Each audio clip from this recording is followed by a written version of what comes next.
So today, this afternoon, ito po ang ating pong talakayin. Fast and pray and be filled with God's confidence or with God confidence. Bakit po napaka-importante ito? Tingnan natin. Sino sa inyong gusto na itong taon na ito ay maging mabunga para sa inyong buhay? Pakitaas ang kamay, wag ko kayo maya.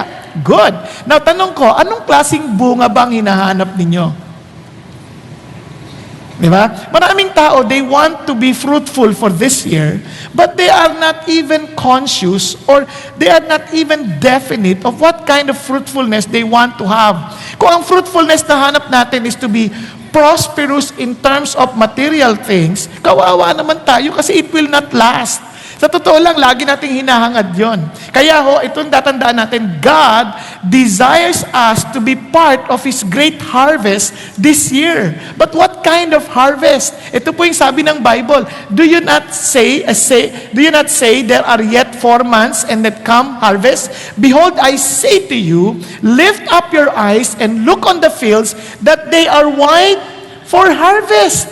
Alam nyo, yung salitang ito ay something na hindi po exciting sa maraming tao if their hearts are not one with God. And remember this, if we seek His kingdom first and His righteousness, here is the promise. All that we need will be provided us for this year. Tama?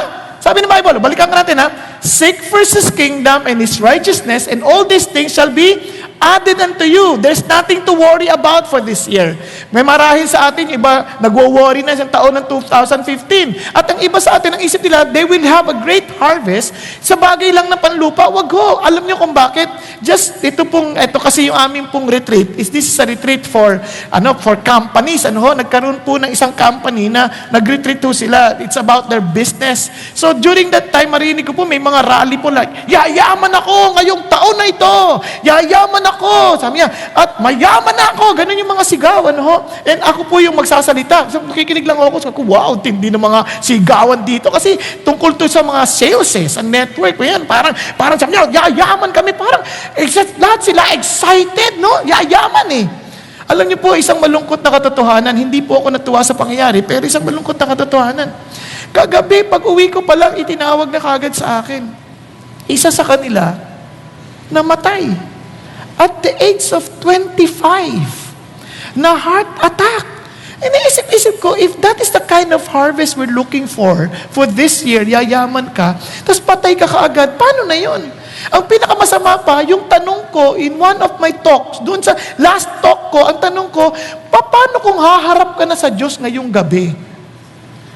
Alam niyo yun? Hello?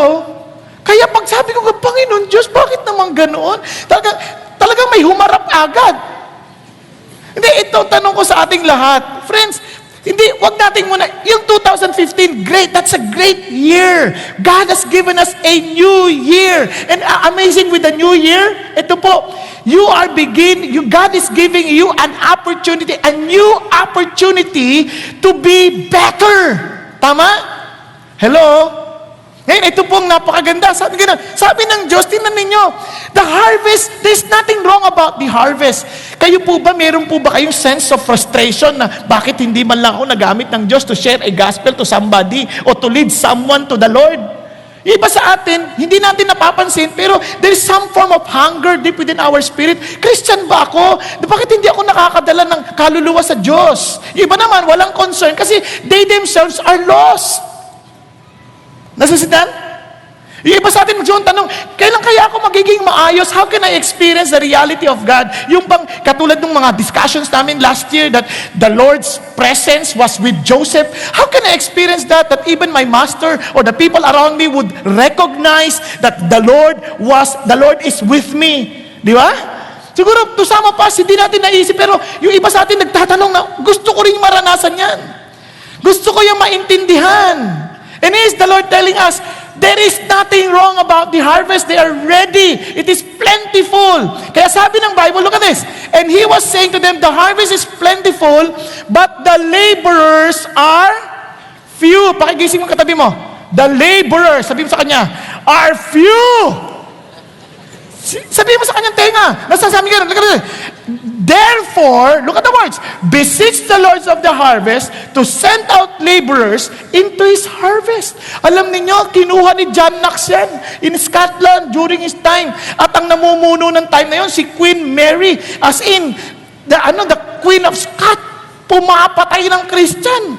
Alam niyo, sabi ni Queen Mary, isa lang bagay na kinakatakutan ko. Hindi armies. Yung prayer ni John Knox. Bakit? Anong prayer ni John Knox? Nako, ganito niya kinuha yung prayer. Lord, give me Scotland or else I die. Ibang klaseng mag-pray. Siya ho ang naging founder ng Presbyterian Church. Sabi niya, bigay mo sa akin Scotland. Kung hindi, patayin mo na lang ako. Alam niyo, hindi ko maintindihan yung una, yung panalangin na sabi ko, God, ganun ba katindi yun? Sabi niya, doon ko lang naintindihan. Pag naintindihan mo yung totoong kaligtasan ng Diyos, maintindihan mo yung sabi ni Paul, Lord, di bali na ako na lang masumpa, wag na lang yung mga kababayan ko. Alam niyo kung bakit? Ang dami nating kababayan, ligaw sa buhay, kawawa. Pagod na pagod. Pagsimula pa lang ng taon, bagsak na ang isip. Pagsipan ninyo. Kami isip niya, magpaputok tayo, sunog ang bahay. Hindi nakakatuwa yun, ha? Isipin niyo, libo-libong pamilya, wala kang bahay, saan ka magsisimula? Pag-isipan niyo mabuti. Ngayon, kung ganito kaagad ang pananaw mo, naku, tapos ka kaagad. But thanks be to God, there is hope. And that hope is given to us. So you and I, if you understand the heart of these people, and you understand the heart of God, kakahiya pag hindi natin ipinasa sa kanila yung pag-asa. And God is telling us, you pray. Kaya ho sabi ni John Knox, give me Scotland or else I die. Alam niyo si John Hyde, ganun din. Sabi niya, Lord, tulungan mong maabot ko mga Indians na ito. Kung hindi, kunin mo na lang ako. Na-amaze ako sa mga panalangin. Kaya sa Pilipinas, ilan nag-pray ng ganyan? Lord, give me Philippines or else He dies. Hindi kayong ako mamatay, ako na lang. Hindi ganun eh. Yung katabi ko, ito mukhang patay na. May tulog lang yan. Ang aga-aga mong matulog ka. Kakatuwa ka, New Year na New Year eh. Pero itong challenge sa ating lahat. Now friends, God wants us to be part of this harvest. And you know what? Just imagine yourself, if I am God, and I hired you and I took you to be part of my harvest, do you think I will not take care of you if I am a good master? Pag-isipan ninyo. Naintindihan ho natin? Ngayon, ito po. Tingnan ho natin. Kaya, ang ganda ho ng message last week, Pastor Ricky reminded us that we are to salute to our commanding officer, meaning we are to give respect, we are to fully submit, tama? At alam niyo po ba, this year, ang pag-asa ng maraming tao, wag niyo muna itong palabas. Hindi ko pa papakita eh. Excited naman itong ating screen. Huy! Huy! Hindi, alam niyo, ganyan lang yan, nag-technical difficulties. Balik tayo. Alam niyo kung bakit? Ang tao, ang kanilang pag-asa, tatandaan niyo to ha, kung marami kayong pagsubok ng 2014, alam niyo may maganda akong balita sa inyo. Alam niyo kung bakit? Mas marami kayong pagsubok sa 2015. Paano naman naging magandang balita yan? Relax ka lang, hindi pa ako tapos. Lahat ng tao dadaan sa pagsubok. Wala ho yung exemption. Ngayon, ang ibang tao, ang kanilang pag-asa ng tagumpay sa 2015, puro sa mga walang batayan, walang matibay na pundasyon. Yung iba, dinadaan sa polka dots. Kailangan magsuot tayo ng polka dots para marami Kaya katalo barya-barya lang yan. Dapat rectangular para bills. Tama? O gusto mo blanco, cheque. Yung ganun ba? Yung iba naman, dinadaan sa mga bilog na prutas. Anong bilog na prutas? Ano ka ba? May maganda yan, pero bakit naman kailangan ka magtyaga? Ang ganda-ganda ng saging, pahaba. Naku, ano ibig sabihin? Alam niyo, ibang tao dinadaan sa paswerte-swerte, magpapaputok para mag-alisan ng demonyo. Sa labas ka nagpaputok, pasukan sa bahay yung demonyo. Kawawa eh. Nakuha ninyo, kaya ang gulo-gulo ng 2015, kasi nga, ang pag-asa mo, doon sa mga panlabas na gawain, hindi yan. Ang pag-asa natin is to salute our commanding officer. How? Listen to this. Sabi niya, tinan niyo, Matthew 7, ha? Sabi niya, and the rain fell. Look at the words. And the floods came, and the winds blew and the storm against that house, and yet it did not fall, for it had been founded on the rock. Paano mafa-found sa rock yan? Itong una, therefore, everyone who hears these words of mine and acts on them may be compared to a wise man who builds his house on the rock. Is Jesus Christ your commanding officer? Sabi niya, then don't just listen to Him. Act on what He said. Master what He is instructing us to do. And one of His instruction, pray, beseech the Lord of the harvest that He may send forth laborers. Nagkakaintindihan ho tayo. Kaya marami tayo. Sabi ng Bible, para ikaw'y maging matibay, you listen, hear His words, and act on them. Meaning, you really submit to the Lordship of Jesus Christ. Kasi nakikinig ka kaya sinasabi. Now, look at the words. And the rain fell. Sa ibang translation, when the rain fell, it will surely come. Kaya hindi ka exempted. Bata, matanda, may problemang pinagdadaanan. Tama, mali? Naintindihan po? Pero, ang tibay kapag nasa kay Kristo tayo nakatangan. Kawawa yung mga taong hindi. Everyone who hears these words of mine and does not act on them will be like a foolish man who builds his house on the sand. And look at the words. The rain fell, the floods came, and the winds blew and slammed against that house, and it fell, and a great was its fall. Bagsak. Gusto mong matibay na taon? Follow Jesus. Gusto mo matibay na taon? Listen to His instruction. He wants you to be part of His harvest. Gusto mo matibay na taon? Sama ka sa Kanya. Alam niyo, kung meron akong pagpapasalamat sa Diyos, lahat tayo may problema. Noong December 25, bumiyahe kaming pamilya kasama yung kaibigan ko. Doon po sa airport, okay naman lahat. May ticket kami, ha? Pagdating doon, sabi, isipin nyo, yung isang anak ko nandun sa kabilang bahagi ng grupo ng kaibigan ko, nakabook sila isang bahagi. Kami naman, isang bahagi. Di siyempre, ang saya-saya na magbabiyahe kayong pamilya. Tama ba? Di sabi ganun ng walang booking, reservation, ang grupo na ito.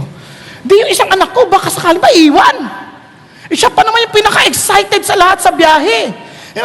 Pupunta lang naman kami, Marikina to Cubao. Hindi, joke lang. Wala naman aeroplano Marikina to Cubao. Hindi ka sasabihin sa kami pumunta. Kaya lang, ito yung sabi ko di excited pa naman siya. Tapos siya yung tanggal. Walang booking reservation. Isang grupo yan. 6 sila. Kaming 5, okay. Sabi ko kaagad sa asawa ko, pray ka. Nandun sila sa malayo Pray ka. Pray kami. Tapos sa silently, nagpe-pray ako, Lord, may booking na ito. Kayo na po magbukas. So, nabuksan. Ang ganda. Nung pauwi na kami, wala na naman. Isipin niyo, nakarating na kami sa lugar dito, hindi na siya makakauwi. Pabalik. Wala na naman booking reference. Wala naman. May booking reference, walang booking reservation. Nakakatuwa ang Diyos. Pray na naman. Alam mo, tas nagbukas ulit. Nagbukas. Nakauwi kami sabay-sabay. What I'm trying to say is this. Kung wala yung instruction ng Diyos, wala yung Bible, anong gagawin mo? Ano ba? Nakamabook na kami lahat. Hindi kami pwedeng mauwi yun isa sa amin. Ang laki ng binayaran namin, sobra na kayo. Diba? I-demand ako kayo. Ganun. Pag wala yung instruction, bagsak ka kagad Away ang abot mo. Baka umuwi kang may black eye.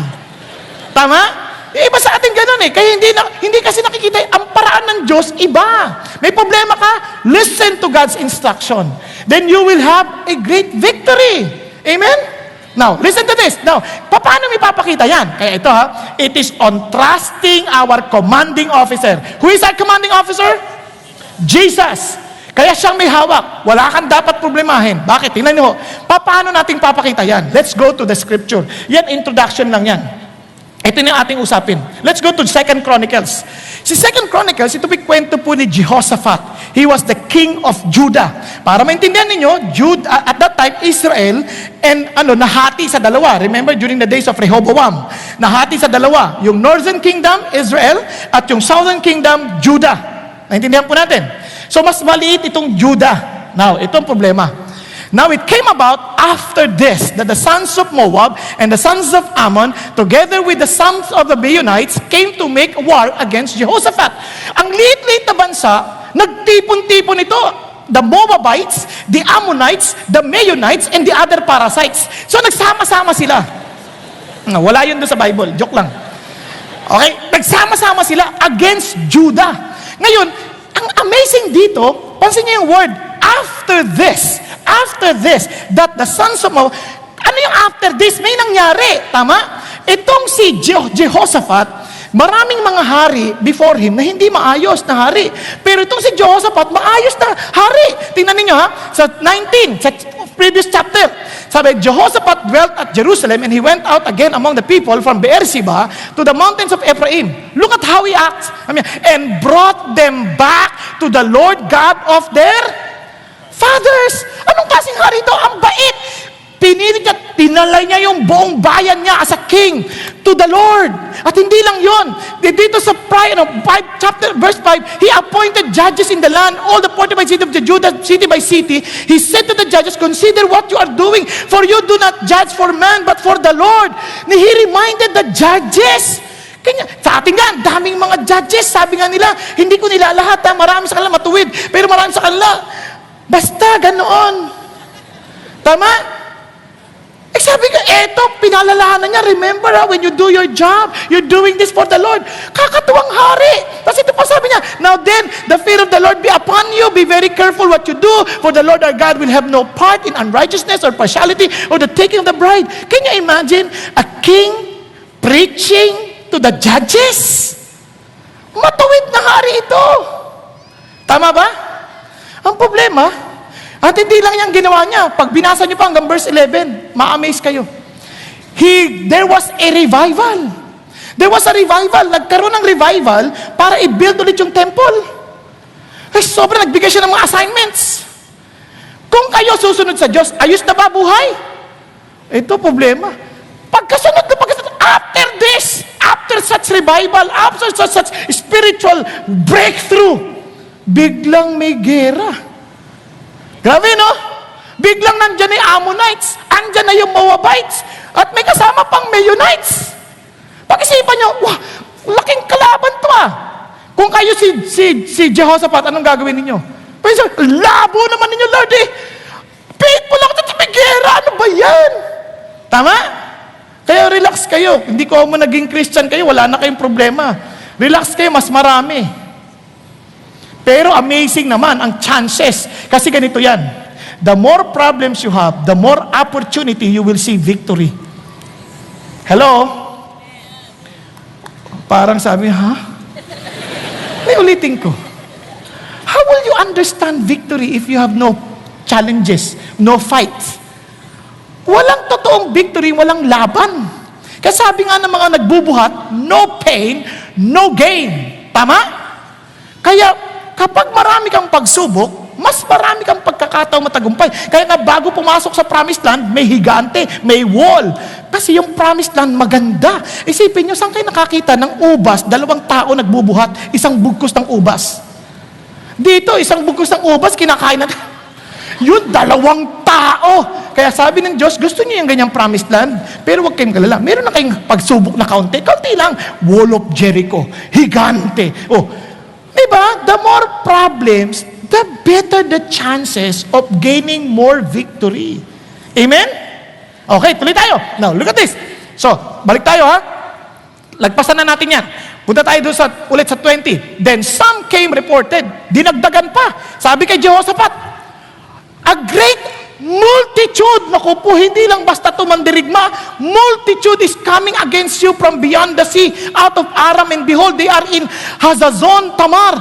That is in En-Gedi. Alam niyo ba, during that time, yung En-Gedi, boundaries na yun ng Judah. Nakapasok na yung kalaban. At hindi konti. Multitude. Dami. Kung kayo yun, kayo yung hari, anong gagawin ninyo? Ha? Andyan na, nakapasok na. Paano pa? Buti sana kung may mga aeroplano. Atakin! Di ba? O kaya, tawagin si Voltes 5, laser sword. Walang ganon eh. Wala. Anong wala kang kalaban-laban, nakapasok na sila. Nakuha niyo ibig sabihin? Kaya kung kayo anong gagawin nyo? Nakapasok na mga 35 miles na lamang or 55 kilometers na lamang sa Jerusalem. Ang lapit na. Konti na lang, tapos na. Kung kayo yun, anong gagawin ninyo? Yung problema nyo, nandyan na. Kunyari tumawag, Tay, andyan na yung maniningil ng mga utang natin. Nasa pinto. Hindi ka na makapagsabi, sabi mo, wala ako. Nandyan nakaapo sa loob eh. Nagkakapi na. May maninigil ang utang mo, nagkakapi na sa loob. Hindi ka na makakaatras. Naku niya yung sabihin, ito na laking problema. Sabi ko, paano gagawin? Itong amazing kay Jehoshaphat. Kapag nagka-problema ka, kapag mayroong biglang dating na problema, anong gagawin mo? Maniwala kayo. Maraming tao, gagawa ng paraan, tumakas, tumakbo. Ito, huwag niyo kakalimutan to. Never run away from your problems. Always face your problems head on, even if your problem is your face. Hindi, totoo lang. Huwag mong takbuhan mo ba naman yung mukha mo? Hindi mo ubre. Harapin mo.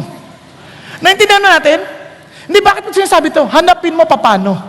Not with your own strength. Not with your own ways. Kasi ang tendency ng tao, manisi. Sino ba naman nagpapasok dyan? Sino ba? Sisisihan na yan. Walang ganunan. You know what Jehoshaphat did? Itong amazing. Itong tatanay, ang ginawa ni Jehoshaphat sa chapter 3, ito ha, lalagpasan ko lang po, mamaya, babalikan ko ito. Kasi, ayan, ito, sorry. Hay. Ayan. Jehoshaphat was afraid.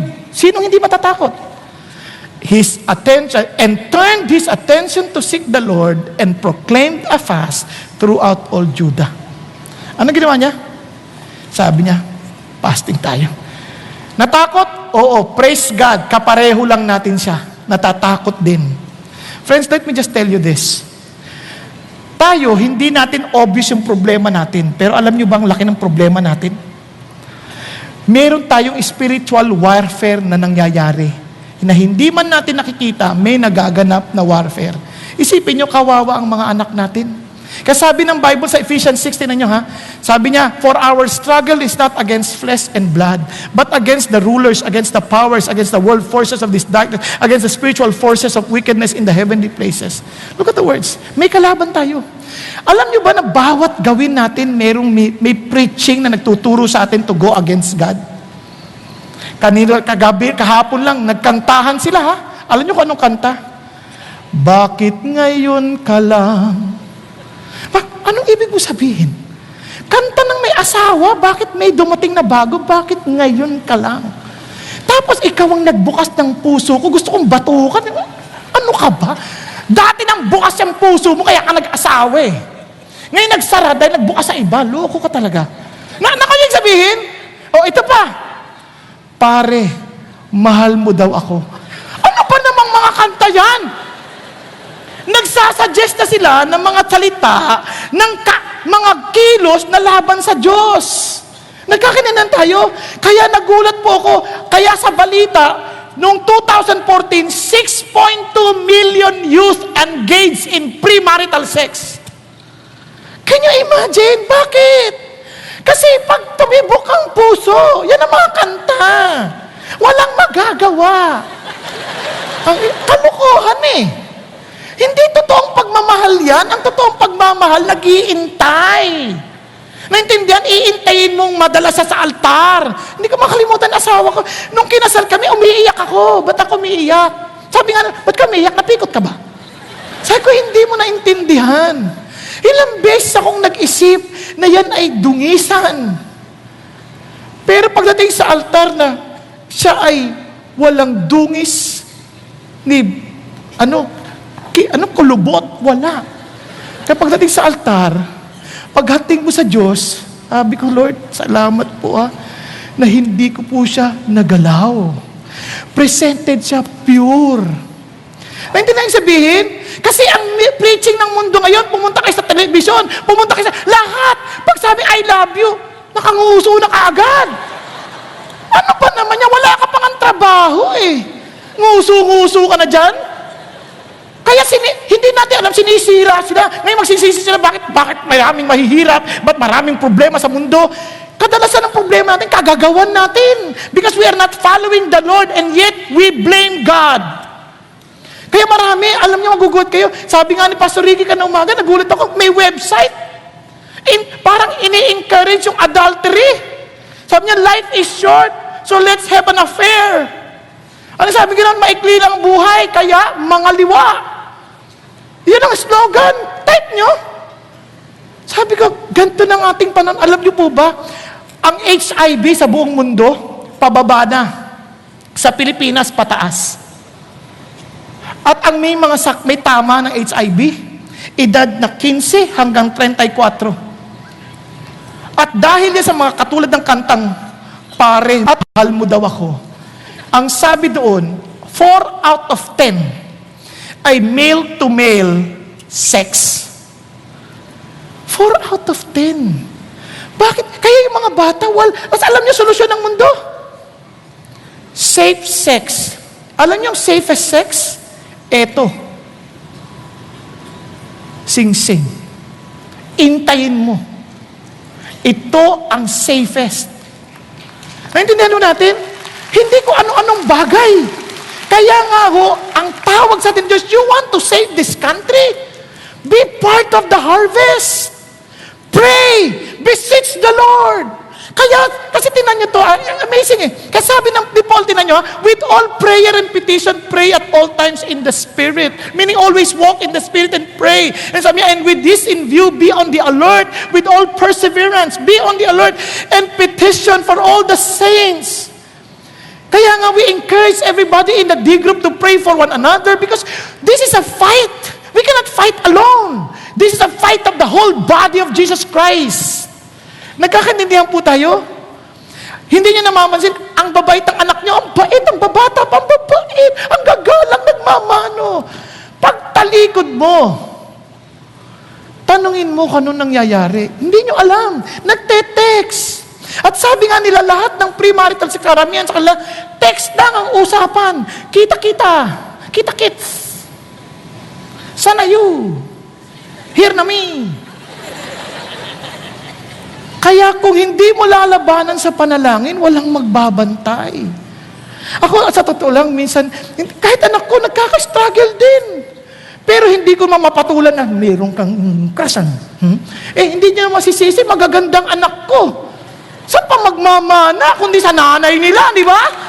Kaya ito, pray ako, mabait ang Diyos. Sabi nga ng isang anak kong babae, sabi niya, alam mo, Papa, last year, may crush ako. Pero sinuko ko kay Jesus. Thank you, Lord. Thank you, kasi kung hindi, crush ka. Sisirain ka ng mga yan. Naintindihan niyo ibig sabihin? Hindi nyo kaya kasi akala nyo, simple, minsan pa naman yung mga bata, akala mo ang babait niya, pero pag nakakita ng crush, ay! Kung ano-anong kilos ang ginagawa eh. Biglang nagsisigaw, ang tahimik, biglang nagsisigaw. Alam ko. Dinaanan ko yan eh. Sigaw sila ng sigaw pag dumadaan ako, hindi ko maintindihan. Joke lang, joke. Kasi masyado ng seryoso, pero masakit sa dibdib ah.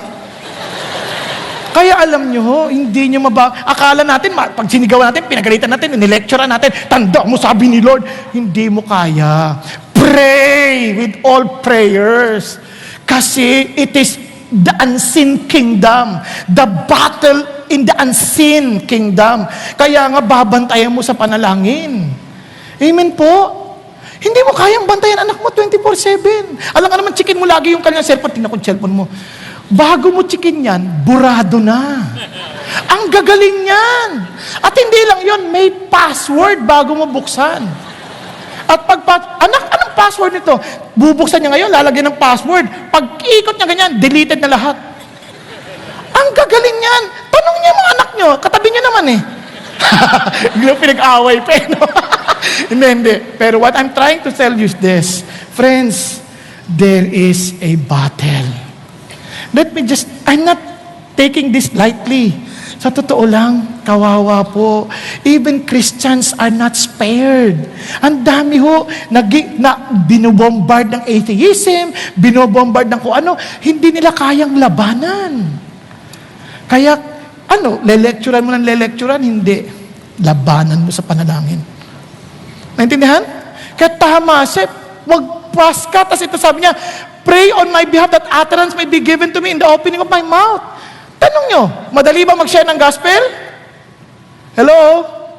That is why we need to pray. That we can gain the confidence. Kasi sa Acts chapter 4, they could not preach because they were being threatened of persecution. Ano ginawa nila? They prayed in unison and they got boldness as they were filled by the Spirit. Then they spoke with boldness about the kingdom of God. Yan ang susi. Hindi mo kaya yan. Hindi, no amount of training will ever help you to be confident in sharing the gospel. It is by the Spirit of God. Naintindihan po natin? Kaya marami sa atin talunan ng buhay eh. Sa totoo lang. Hindi sa atin talunan. Kasi why? We don't pray. We don't bring the matter to God. Talagang let's fight to the Lord. Ako, ang dami ko rin struggle. Just to be honest with you. Kung sa awa lang ng Diyos, kung struggle, laban. Mainitin ang ulo ko, sobra. Pero sa awa ng Diyos, as God has taught me to pray, by the grace of God, it took a long time. Pero naapektuhan ako, kaya nung nandun kami, ako, Lord, thank you ha. Kung hindi dahil sa D-group, na accountable ako, kung hindi dahil sa pag-aalala ng Diyos sa mga pastor na binigay sa akin, tulad ni Pastor Peter, hindi ako matututo with their modeling. Hindi ko maintindihan to. Noon, pag nakita niyo ako nagdadrive at may sumalubong, hinahampas kahit side mirror. Sa pangalan ng Panginoon. Ganun pa Christian pastor, preacher. Mag-i-excuse pa, mamamatay ka sa ginagawa mo. Ngayon, sabi ng Diyos, hindi mo kailangan gawin yun. Tiwala ka sa akin, pag-pray mo sila at mahalin mo sila. Pero gaano katagal yun? Ilang taon yun? Kung di nang nagturo ang Diyos na pray at all times. Alam niyo yung greatest battle that we're always experiencing in life? The battle of meeting our appointment with God every morning. Pag hindi mo na panalunan yun, lahat ng battle na susunod, ang hirap na. Tama, mali. Madali bang magkaroon ng battle? Sa umaga pa lang, pagising mo, magpe-pray ka. Madali? Hindi.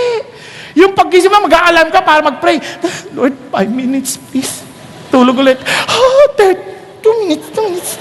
Tapos nagising ko ulit, Lord, wala na akong time. See you later. Kaya ang prayer na lang natin sa food. Pati sa food, nakakalimutan na rin. Yung doon ka na lang magpe-pray, magpapasalamat, Lord, thanks sa food. Ngayon, hindi na. Lord, gutom na ako, grabe.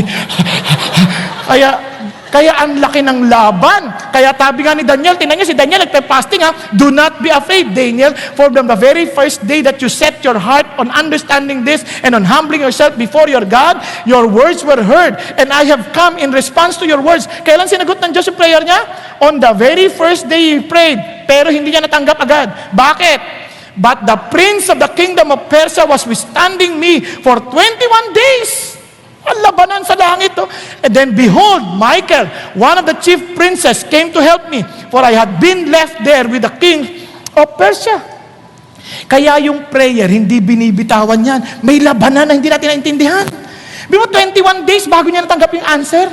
Bakit? Nagpadala pa ng reinforcement ang Diyos. Si Michael at naglaban. Ewan ko ano itsura ng labanan. Hindi ko alam. Okay? Kung gaano ka high-tech or hindi ko alam. But one thing I know, there was a warfare. Nagkakaintindihan tayo. Nagtataka ba kayo, sinishare niyo yung kaibigan niyo parang wala nangyayari? Because there is a warfare. There is a warfare. Yung bang Lord, tanggalin niyo po yung lambong sa kanyang mga mata nang makita niya yung katotohanan. Kaya totoo lang, ang dami natin, kamag-anak natin, kita na nila kung gaano kahirap ang buhay nila nang hiwalay sa Diyos.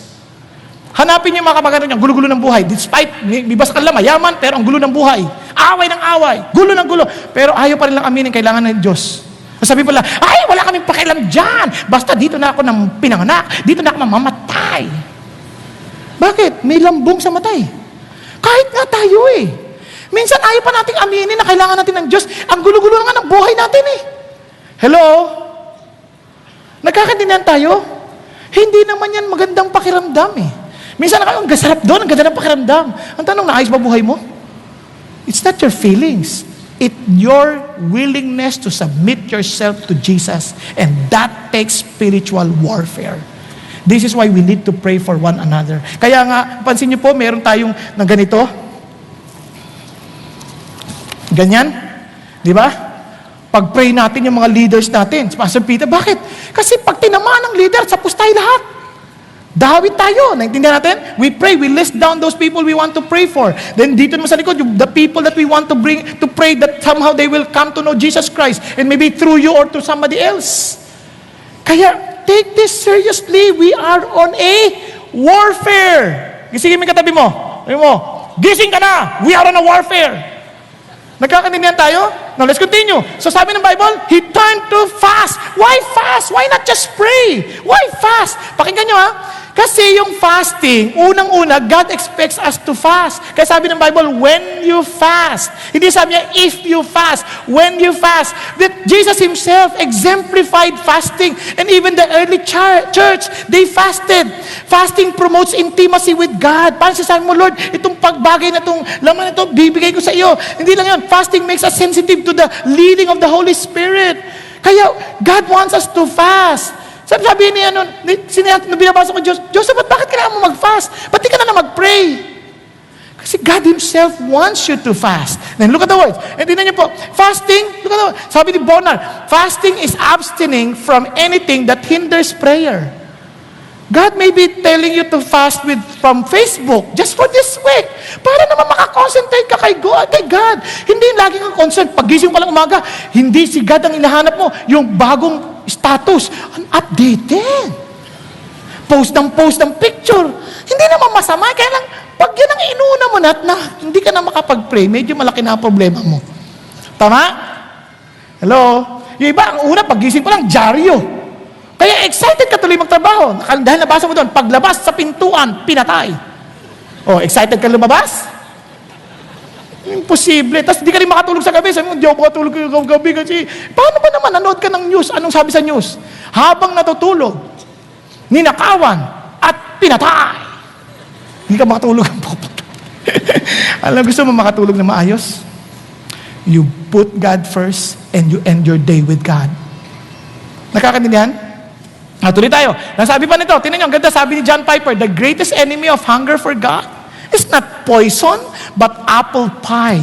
It is not the banquet of the wicked that dulls our appetite for heaven, but the endless nibbling at the table of the world.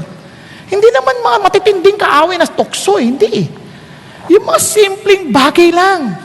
Ito pa sabi ganun.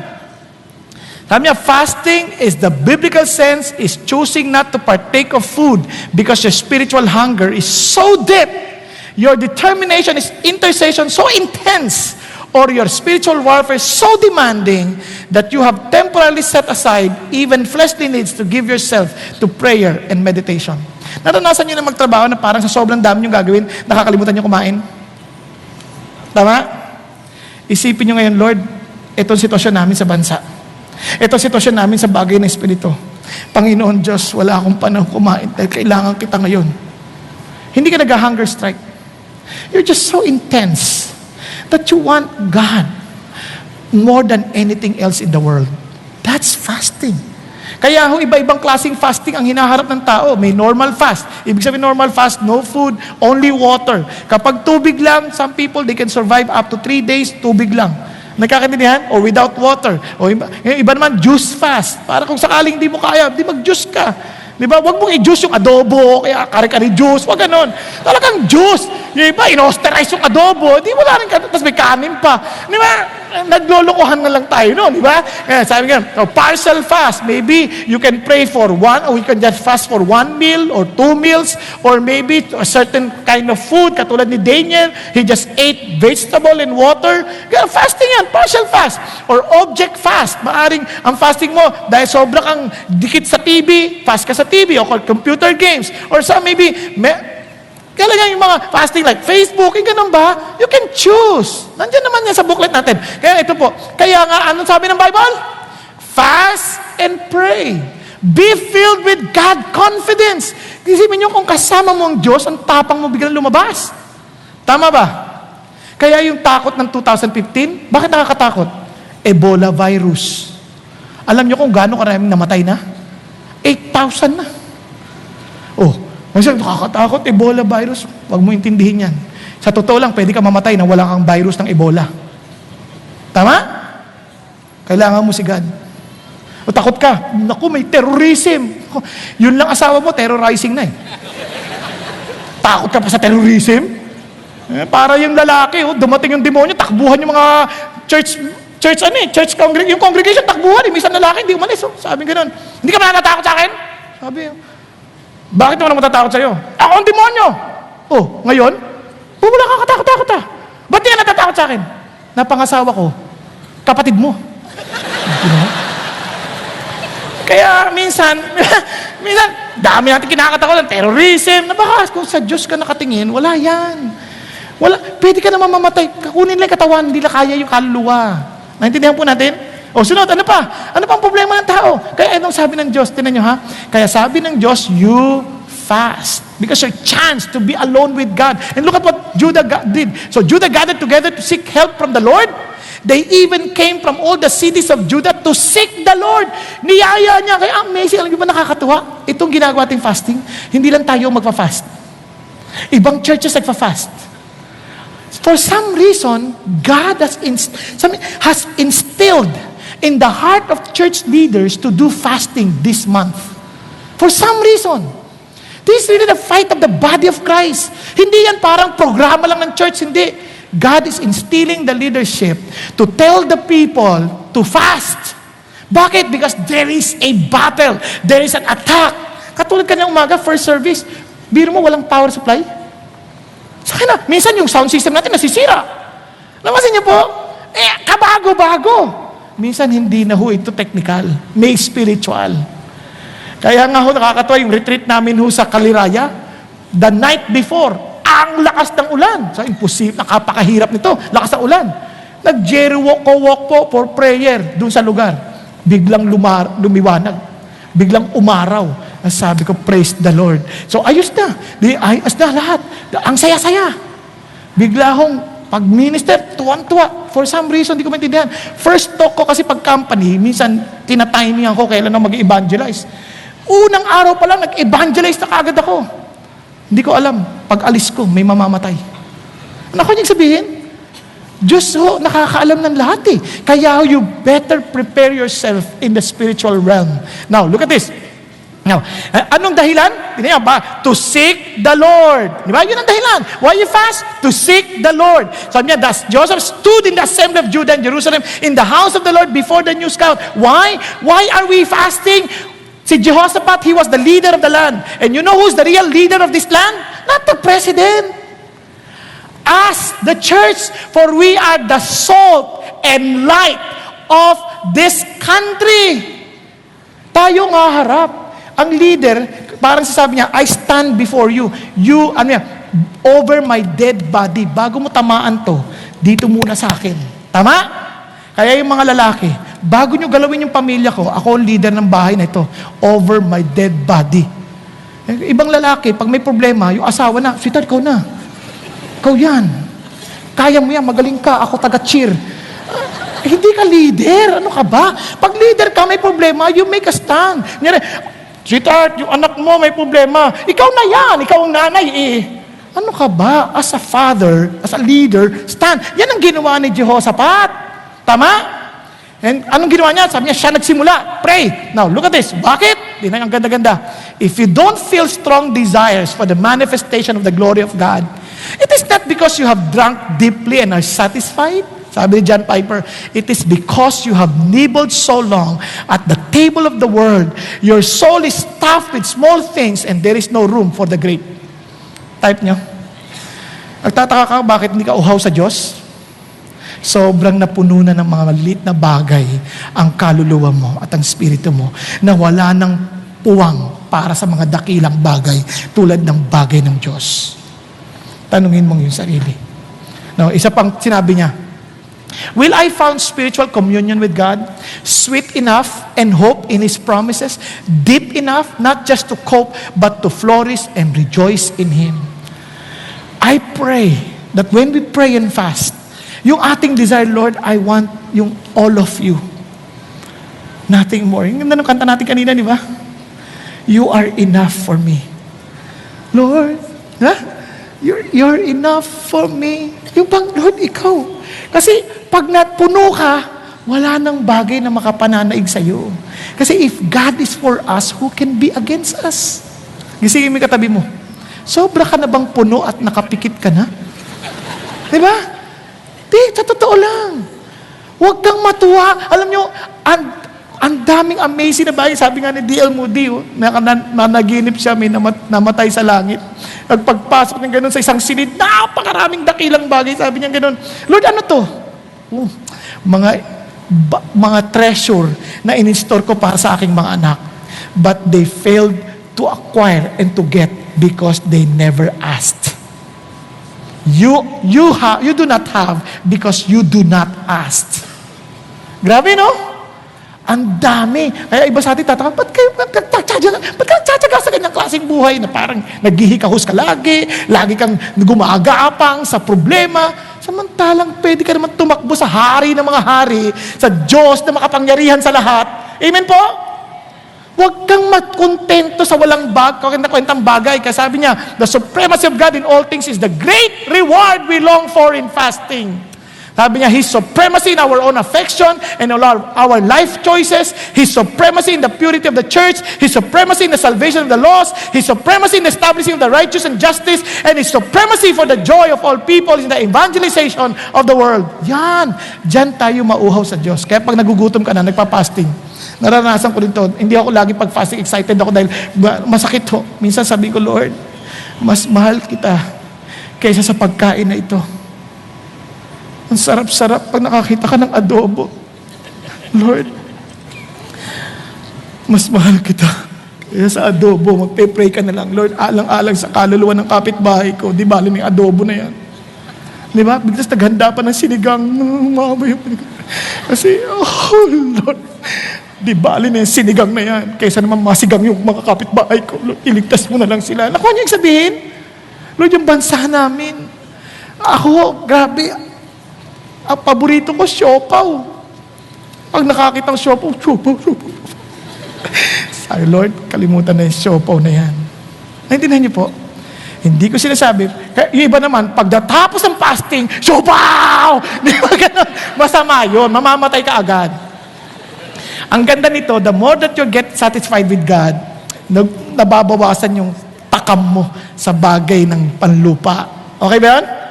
Yeah, kaya exciting. Now, let's continue. Let's continue 2 Chronicles. And he said, O Lord, the God of our fathers. Look at how he prayed. Look at how he prayed. O Lord, the God of our fathers. Are you not God in the heavens? Sarap, no? Sabi niya, Lord, kilala kita. Ikaw ang Diyos na makapangyarihan sa lahat. Ikaw ang Diyos ng sa langit. Kaya wala kaming mga bato sa harapan namin. Wala kaming hina. Kasi ikaw ang Diyos na may likha ng langit at lupa. Ikaw ang Diyos na makapangyarihan. Kaya pag nag-pray ka, ang focus, hindi yung problema. Iba kasi pagdating sa problema, wala na akong problema. Grabe, dami. Yan, sama ko. Yun. Huwag ka nun. Huwag ka mag-focus sa problema. Halimbawa lang, umuwi asawa mo. Sweetheart, hindi na kita mahal. Sasama na ako kay Inday. For in thy presence, there's fullness of joy. Nag-quote pa ng verse. Ay, ano ba lang? Ano pakiramdam mo? Hindi ganun. Pray and fast. Bakit? Lapit ka sa Diyos. God. Hindi yung Lord. Sama ko. Unahin mo si God. Kasi hanggat hindi mo nakita si God, hindi tataas yung pananampalataya. Tama? Kailangan sa Diyos ka tumingin. Kayo pansinin niyo sa prayer, kahit nung nagturo si Jesus, Our Father, who art in heaven, hallowed be thy name. Bakit doon ang una, hindi sa give us this day? Kasi gusto ng Diyos, yung tumaas yung pananampalataya mo, kasi kung walang pananampalataya, wala kang maaasahan sa Diyos. Kasi sabi ng Bible, He could not do so much because of lack of faith. You have to have that faith. Kaya nga, it is impossible to please God without faith. Kaya unahin mo, iangat mo siya. Alam naman ng Diyos na siya yung Diyos na makapangyarihan, pero hindi mo alam. Kailangan mong paalalahan ng sarili mo, Panginoong Diyos, kayo po ang makapangyarihang Diyos. Diba? Kunyari, pagpunta mo sa gobyerno, biglang hinihingan ka ng lagay para ilumakad yung papeles mo. Tao ka lang. Panginoong Diyos, kayo ang dakilang Diyos. Angat ka kagad, lumiliit yung problema. Tama? Accountant ako, nakaranas na ako ng ganyan. Sabi ko, Panginoon, ito po, dandaraya ito. Naniningil ng buwis na higit sa kanyang sinisingil. Alam yung ginawa ng Diyos? Simple lang. Kinuha siya kaagad. Pag-pray ko, Lord, kayo po ang makapangyarihang Diyos. After a week or two, nabalitaan ko na lang, wala na siya. Bakit? Kasi tao ka lang, ang Diyos ang may hawak ng buhay. Walang magmamalaki. Nagkakaintindihan? Kaya doon ka mag-focus kay God. Kanya, you are not ruler over all the kingdoms. Are you not the ruler over all the kingdoms of the nations? Power and might are in your hand. Kaya ito, Lord, yung mga Moabita na to, mga Amonita na to, mga Meunita na to, Panginoon, wala silang kapangyarihan. You are God. Amen? Now, ito pang amazing. Ito pang amazing. Did you not, our God, drive out the inhabitants of this land before? Your people Israel and give it to the descendants of Abraham, your friend forever? Ang sarap niyang manalangin. Alam siya, sabi niya, Lord, remember your covenant with your friend Abraham? Alam niyo, kaya tayo minsan takot tayong manalangin. Nakakalimutan natin that we are in a covenant with God. God has a covenant with us through Jesus Christ. We do not come to God because of our own personal righteousness. Kung iniisip natin, Lord, alam ko hindi mo pakikinggan kasi masamang tao ako eh. Tama ka, masamang tao ka. But because of Jesus Christ, I made a covenant with you that you are my child. Because you are my child, I will listen to you. You are not just my friend. You are my child. Kaya paglapit mo sa Diyos, naaalala mo, Lord, kung si Abraham pinakinggan mo, kaibigan mo, ako anak mo. Di ba ang sarap nun?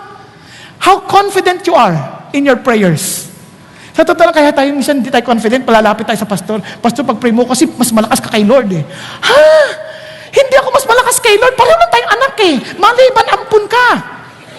Hindi. Pareho tayong ampon. Ang totoo niyan, pareho lang tayong anak ng Diyos. Hindi ka ikaw at ako pareho lang ng lakas sa Diyos dahil si Kristo ang nag-i-intercede para sa atin. Nagkakanindihan tayo? Hello? Pakisabi sa katabi mo, have a God confidence because of Jesus. Now, tingnan nyo, bakit ko sinabi yan? Tingnan nyo ha? Sabi ng Bible, until now, you have not asked for nothing. You have asked for nothing in my name. Kasi yan ang covenant signatory. The name of Jesus. Ask and you will receive so that your joy may be made full. Ano ang covenant mo? Si Jesus. Now, continue. In the same way, bakit? Tingnan nyo ha? He took the cup also after supper, saying, this cup is the new covenant in my blood. Do this as often as you drink it in remembrance of me. Sabi niya, the new covenant in my blood. You are under a new covenant with God. Now, tingnan niyo pa, sabi niya, this is the covenant that I will make with them after those days, says the Lord. I will put my laws upon their heart. No wonder you're so hungry for God's word. For some reason, kasi the Lord is writing it in your heart. Sabi niya ganun, and on their mind, I will write them. Now, look at the words. He then says, and their sins and their lawless deeds, I will remember no more. Kapatid, you know why you're so confident to come to God in prayer and fasting? That you know that God will be with you? Because He will remember your sin no more. Yun ang tapang mo sa prayer. Hello? Alam niyo kung bakit marami sa atin takot manalangin? Kasi feeling natin, kukondenahin tayo ng Diyos. Totoo yan kung wala si Jesus sa'yo. Pero kung si Jesus nasa iyo, yun ang tapang mo. Lord, si Abraham, kaibigan mo, pinakinggan mo, ako, anak mo. I'm in a new covenant, hindi lang anak. Alam niyo ba, ibig sabihin ng covenant na yan? You are the bride of Christ. Isipin mo, kung so in love yung husband mo sa iyo, imposibleng hindi mo ibigay ang gusto mo. Tama?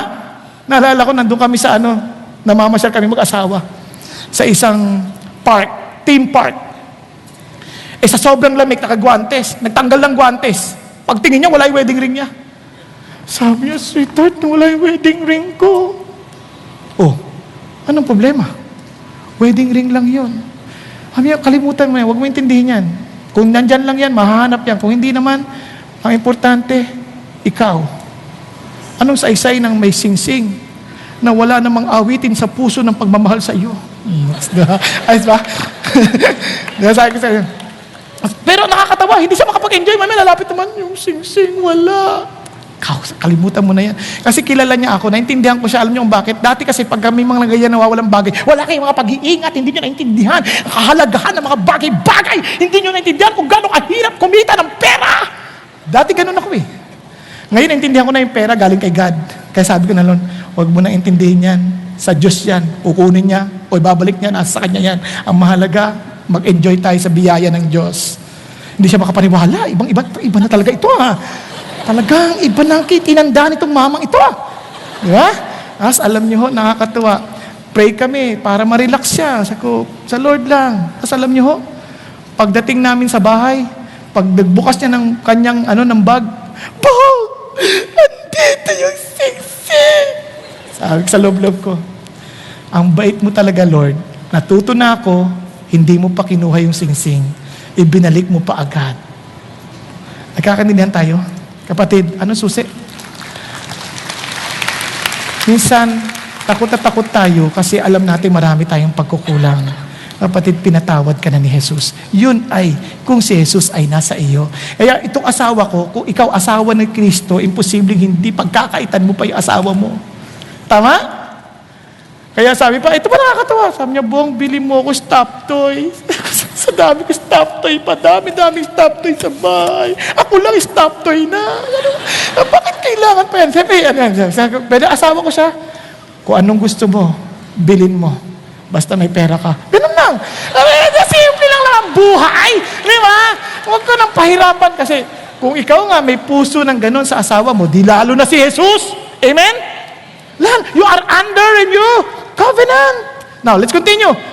Sabi niya, they live in it and have built a sanctuary. Ano pag sinabanggit niya? Tungkol sa temple. Tungkol sa temple. Sabi niya, Lord, naalala mo yung temple na ginawa niyo?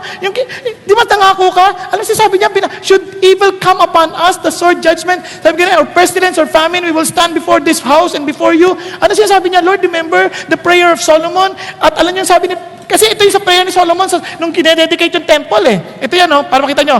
Sa 2 Chronicles 6, check nyo na lang Kalagpasan ko na. Sabi gano'n, sabi mo Lord, sa chapter 7, 12, sumagot si Lord Then the Lord appeared to Solomon at night and said to him, I have heard your prayer and have chosen this place for myself as a house of sacrifice.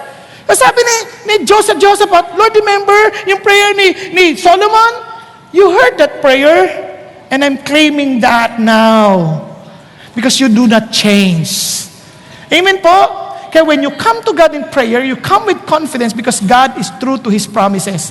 The problem is this, we don't even know His promises. Kapatid, I challenge you. You read your Bible and claim God's promise. Okay po? Claim God's promise. Hindi ko makalimutan. Anak ko, pag nagmumblema, tuition fee, ano sabi ko sa Lord? Lord, anak mo yan, pangako mo, you will provide for them. Ayokong sumpain nila kayo dahil hindi ko ma-provide ang kanilang tuition fee. Hanggang ngayon, hindi pa sila pinabayaan ng Diyos. Nag-aaral pa din. Hello? Ito pang amazing. Itong amazing. Nakapaglakbay kami sama-sama. Sabi ko sa Lord, salamat po. Kasi alam niyo, isang araw, kasama ko yung mga kaibigan ko, yung pamilya niya, nagbabiyahe kami. Naluluha ako sa loob ko. Sabi ko, Lord, how I wish I can also bring my family with me when I travel. Kahit minsan lang. Sabi ko pa nga, ay Lord, kahit 2 beses. 3. Tumatawad siya di ba? Sabi ko, Lord, pero pagbigyan mo muna ako sa isa. Madali na yung pangalawa. The Lord answered my prayer. And we were together. Sabi ko, Lord, you are amazing. You are wonderful because you are true to your promise. You are God. You are my Father. Tatay mo siya? Asawa mo siya? Tandaan mo, God listens to you. Now, ito po, now behold the sons of Ammon and Moab and Mount Seir, whom you did not let Israel invade when they came out of the land of Egypt. Ang sabi niya, I see how they are rewarding us by coming to drive us out from your possession which you have given us as an inheritance. Grabe siya, no? Lahat sinasabi niya, Lord, naalala mo, inutos mo sa amin, binabalik niya yung scripture. Kaya you pray according to the scripture, binabalik niya. Ito pa, dahil wala tayong, oh our God, will you not judge them for we are powerless before the great multitude? Inamin niya, Lord, wala kaming kakayanan. You see, friends, you don't pray, you don't ask God. You're just telling God that you don't need Him. And you are so powerful enough to face your own problems. Let me remind you, be honest to the Lord. You can't. Huwag ka magmamalaki. Don't dwell on the victory that you had in the past. God has in store new victories for this year for you. Okay po? Pero panghawakan mo yun. Lord, remember your promise. Remember the covenant you have with me. Remember. Thank you, Lord, that because you are true to your words. And finally, all Judah was standing before the Lord with their infants, their wives, and their children. Lahat. Kaya I encourage you. Tomorrow, every night, we have a service here for fasting. Sama-sama tayo. If you can bring your family, you can bring your children, you can bring your wife. Mga wives yung dinala mo, mag-away-awayan doon. You can bring your wife, you can bring as in everybody, let's pray together. Tama? Huwag natin gawing excuse, ang hirap mag-park doon, ang hirap sumakay. Come on! If there is an urgency with what's happening to this country today, friends, no amount of difficulty will ever stop us to come to God in prayer and fasting. Because we need to be filled with God's confidence. Hindi natin to kaya with our own confidence. Only with His confidence. Amen? Through God alone. And look at itong ganda. When you pray, listen. Because it's a two-way communication. Listen. Ang galing ng Diyos. Alam niyo bakit? Tingnan niyo ha. Sorry. Lagpasan natin to. God answered their prayer. Habang prayer pa lang, nakinig sila sa Diyos. In the midst of the assembly, the Spirit of the Lord came upon Jehaziel, the son of Zechariah, the son of Benaiah, the son of Jael, the son of Pathaniah, the Levite of the sons of Asaph. And he said, listen, all Judah. Now, itong pinakamasarap na pangako ng Diyos when they were praying. Sabi niya, and the inhabitants of Jerusalem and King Jehoshaphat, thus says the Lord to you, do not fear or be dismayed. Takot ka ba, Jehoshaphat? Let me tell you this. Do not fear or be dismayed because of this great multitude. For the battle is not yours, but God's. Sarap, no? Yung gera, hindi sa'yo. May problema ka, Lord, madami na po akong utang. Gusto ko na pong magbayad. Totoo lang. Gusto ko na magbayad. Nagsisisi na ako sa mga pagkakamali ko. Ano sabi ng Lord? Anak, kung totoo yung puso mo sa akin, halika. Yang utang na yan, akin ang utang yan. Kaya huwag ka nang mangutang ulit, ha? Babayaran natin yan. Paano po, Lord? Paano? Tuturuan ko kayo paano. Tinuruan din ako ng Diyos sa ganyan. Kapag kaya mo na, kunyari, mga pay when able na ganyan, di ba? Pag kaya mo na magbayad ng 5 piso, huwag mo na hintayin magbayad ng 500,000. 5 piso, bayaran mo na. 10,000, bayaran mo na. Yung iba, pag nakatanggap, 100 pa lang eh. Di pa kaya. 500,000 ng utang ko eh. Kaya gagasusin ko muna. Hindi ka na makakabayad talaga niyan. Di ba? Kaya kung totoo ka, magtiwala ka sa Lord. Lord, bibigay ko yung ikapuko para sa inyo, bibigay ko po yung utang ko. Tapos ito, mabubuhay nila ako sa counting ito hanggang sa mabayaran lahat. And you will never express the joy that you will have the moment you see the hand of God paying all your debts and you're debt-free. Okay ba yan? Hello? Alam ko, kasi nakita ko na ng maraming beses sa buhay ko. God is true. Ngayon, anong blessing nila? Tingnan nyo, tomorrow, go down against them. Behold, they will come up and send some ganon of this, and you will find them at the end of the valley in front of Jesus. You need not fight in this battle. Station yourself, stand and see the salvation of the Lord on your behalf. O Judah and Jerusalem, do not fear or be dismayed. Tomorrow, go out to face them, for the Lord is with you. Yan ang pinaka-importante. If you have your problem, you know that you have God's confidence, because no matter what happens, if the Lord's presence becomes evident, becomes an assurance in your heart, and faith rises up, and there is a peace that surpasses all understanding, you know, Lord, thank you. Tapos itong problema na to.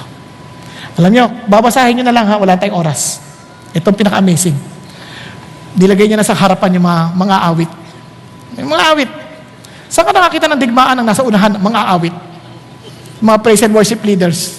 Type niyo yun, gera.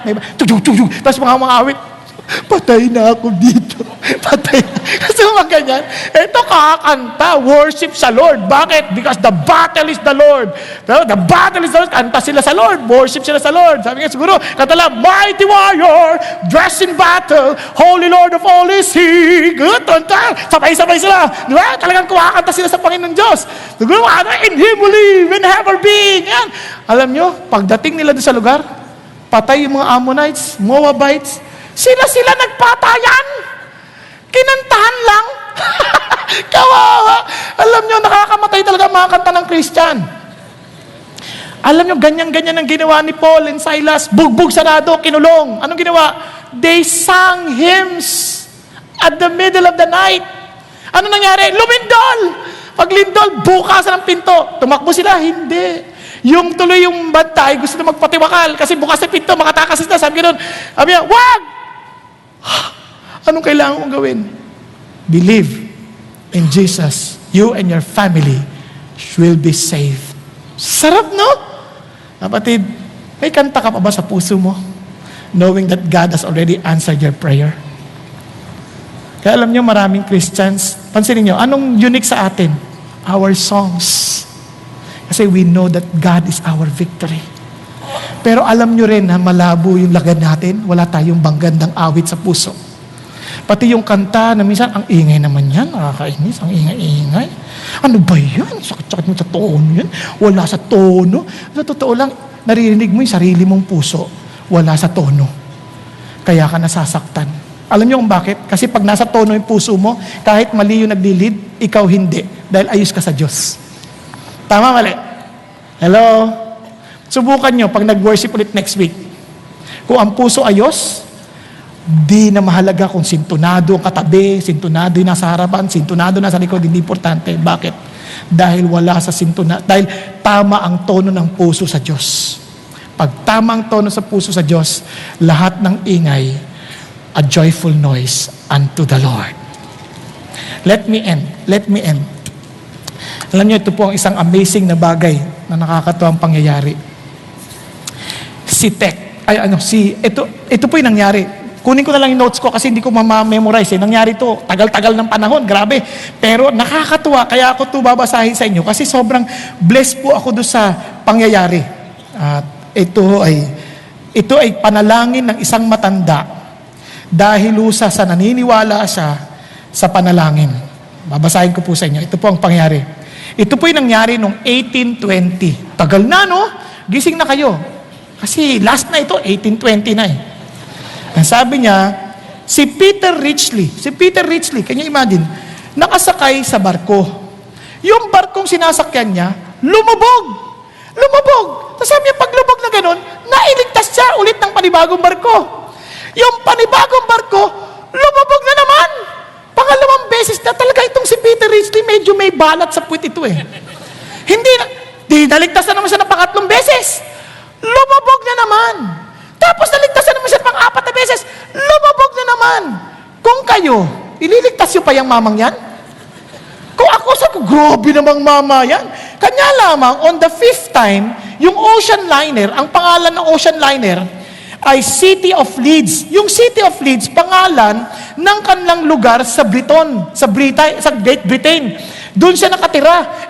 Surprisingly, yung barko papuntang Australia at yun ang pangalan, City of Leeds. Coincidence ba yan? Hindi. Ito. Nung niligtas siya, sabing gano'n, alam mo, buti na lang dumating ka. Bakit? Kasi merong isang ali doon, mamamatay na, hindi na nga ako makain eh. Gusto sabi, nung nagsasalta, nagdidelirio, nagsalita pa, sabi gano'n, gusto kong makita anak ko.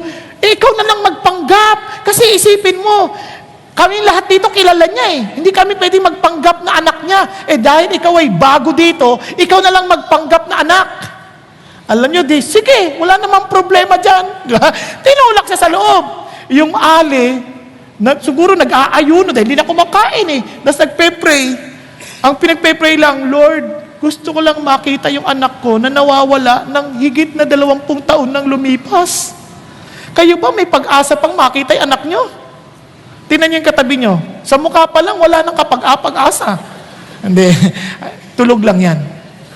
Itong amazing. Paglapit ni Peter Ridgely doon sa babae, kasi nakatalikod yung babae, paglapit niyang ganun at pagkakita ng mukha, hagulgul yung Peter Ridgely. Sabi niya, Inay, ako po yung anak niyo. Hindi siya nagpapanggap, siya yung totoong anak na pinapanalangin ng nanay. Kapatid, fast and pray and be filled with God confidence. Huwag kang tumingin sa sitwasyon. Tingnan mo ang Diyos capable of doing beyond what we can think, ask, or even imagine. Amen? Sabi mo sa katabi mo, huwag mong tingnan ang kalalagayan ng anak mo ngayon. Tingnan mo ang kapangyarihan ng Diyos. Fast and pray and be filled with God confidence. Tingnan mo yung katabi mo, sabi mo, huwag mong tingnan ang asawa mo. Tingnan mo ang magagawa ng Diyos sa kabila ng nangyayari sa inyong mag-asawa. At tingnan mo sa negosyo, sabi mo, huwag mong tingnan ang negosyo mo ngayon, tingnan mo anong magagawa ng Diyos sa kalalagayan mo ngayon if you are just filled with God confidence. Ngayon, sabi mo, tingnan mo, kung ikaw'y baon na sa utang, di mo alam gagawin mo, tingnan mo yung kalalagayan mo. Huwag mong tingnan yung kalalagayan, tingnan mo yung Diyos na may hawak ng langit at lupa. Siya ang ating tapang. Siya ang ating tagumpay sa taong ito. Tayo pong lahat ay yumuko at pumikit. Thank you, Jesus. Thank you, Lord. Father God, maraming salamat na kayo po ang aming Diyos na makapangyarihan sa lahat. Kayo po ay hindi kayang pigilan, hindi po kayo pwedeng ilagay lamang sa isang lugar, sapagkat pag-aari ninyo ang lahat ng bagay. At kayo po ay nasa lahat ng dako. Maraming salamat. Kayo na ang Diyos na hindi bato, kayo ang Diyos na Espiritu, at alam ninyo at naghahari kayo sa lahat ng kaharian dahil kayo ang Diyos na may-ari sa bayang Pilipinas. Panginoon, salamat po na kayo ang tapang ng puso namin na lumapit sa inyo dahil kayo ang nagbigay ng tipanan sa amin na kilalanin kaming anak ninyo dahil kay Kristo Jesus. Ganun pa man, kayo rin pong nakakakilala sa mga taong nasa loob ng silid na ito na hindi pa totoong kasama ninyo sa inyong kaharian. Panginoon, kayo po magbukas ng kanilang pintuan, sa kanilang pintuan ng kanilang mga puso, nang magpakumbaba silang kilalanin na kayo lang ang Panginoong Diyos, na kayo lang Panginoong Jesucristo ang tagapagligtas, wala nang iba. Kayo lamang Panginoong Jesucristo ang aming pag-asa, kundi at wala nang iba. Salamat po. Habang lahat ay nakayukot, nakapikit, kapatid, ikaw nakakalam ng totoong lagay ng buhay mo. Alam mo yung gulo na hinaharap mo. Alam mo yung problema mo. Alam mo rin na ang puso mo'y malayo sa Diyos. Alam mo yan. Alam mo, ang sino mang lumapit sa Panginoon na may pagpapakumbaba, hindi niya kailanman tatanggihan. Ika'y kanyang tatanggapin. Kasabi niya, kayong mga napapagod at nabibigat ang lupa, lumapit kayo sa akin at bibigyan ko kayo ng kapahingahan. Matuto kayo sa akin sapagkat ako'y mapagpakumbaba at mahinahon. Kunin mo ang aking pamato sapagkat ang aking pamato ay magaan at madali. Handa mo bang tanggapin ang paanyaya ni Kristo sa iyo? Handa mo bang lumapit sa Kanya? Kung yan ang kalalagayan ng puso mo, ba't di mo sabihin sa akin, Panginoong Hesus, pagod na po ako. Lumalapit ako sa iyo ngayon. Gusto ko po makiisa sa inyo. At kunin ang pamato ninyo na siyang magaan at madali. Gusto ko pong mabuhay ayon sa kalooban ninyo. Pangunahan niyo ang buhay ko. At salamat sa pangako ninyo ng sino mang nakipag-isa sa inyo, pinatawad ng kasalanan at binibigyan niyo ng buhay na walang hanggan. Sa gayon, mula ngayon ang buhay na ito ay hindi na panglupa lamang, kundi para sa kawalang hanggan. Panginoong Hesus, pagharian po ninyo ako. Salamat po, sa iyo po ang papuri at pasasalamat at lahat ng kalwalatian. Aming Ama, maraming salamat muli sa bagong taon na ito. At alam namin ang aming tapang sa pagharap sa taon na ito ay dahil kayo ang aming Panginoong Diyos at si Kristo ang aming tagapagligtas. Salamat po sa iyo po ang lahat ng pasasalamat, sa iyo po ang lahat ng kalwalatian. Amen. Amen at amen. God bless all of you. Let's all stand and sing our last song.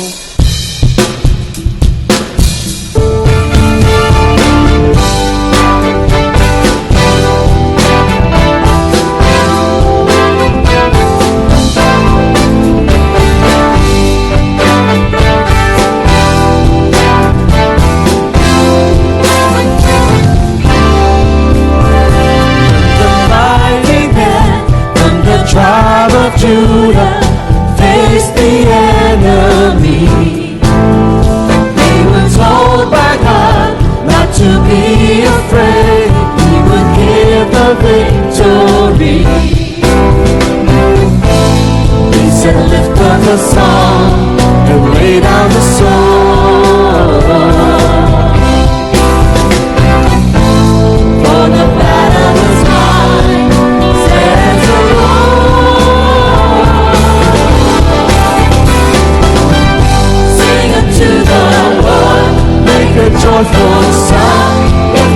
voices and let your praise resound. Sing a victory song in the time of war. Trust in Jesus, the battle is the Lord. Sing it to the Lord, make a joyful sound. Lift your voices and let your praise resound. Sing a victory song in the time of war. Trust in Jesus, the battle is the Lord.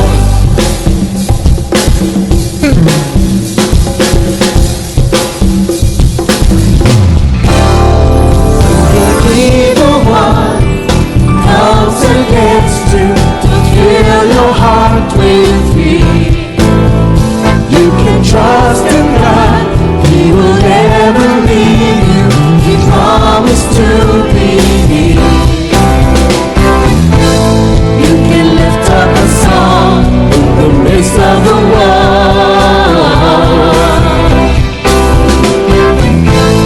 For the battle is mine, says the Lord.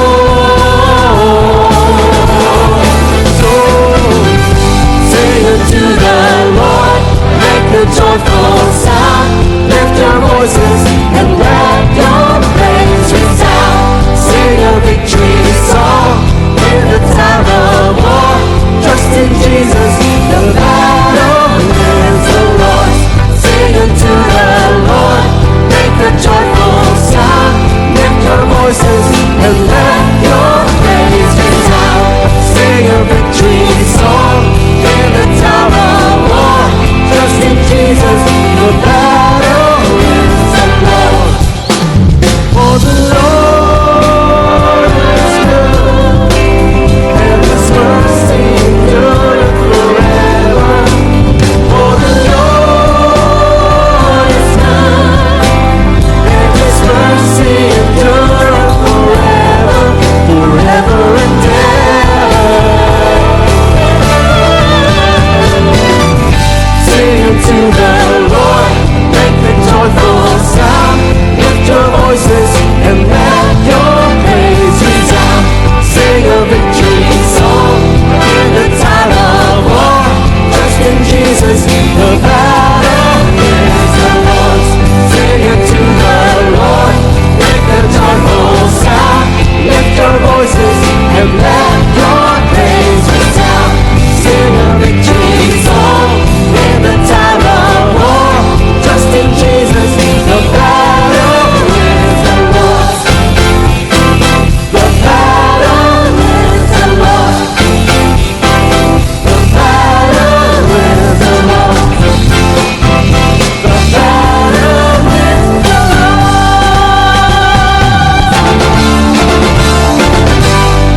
Hallelujah! Praise God! We would like to invite our first-time guests to please visit our welcome center at the second floor. And have a blessed, God confidence filled 2015. God bless.